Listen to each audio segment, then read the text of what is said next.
Hello everyone, welcome back to this channel. In this video, I will show you the easy and clear steps on how to insert comments in Google Sheets on computer. So how to insert comments in Google Sheets on computer?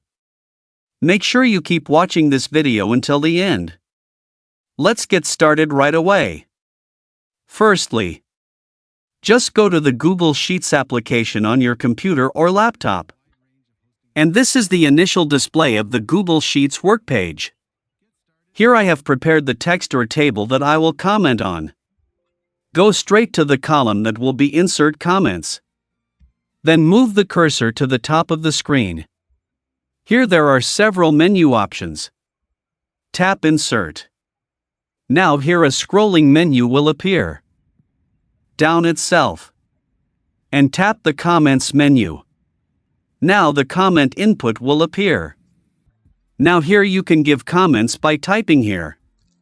After finishing, tap Comments. To see it, move the cursor to the text. Now here the comments that I added earlier will automatically appear. So that's it, tutorial how to insert comments in Google Sheets on computer. Thank you for watching. I hope this video is useful. See you in the next video.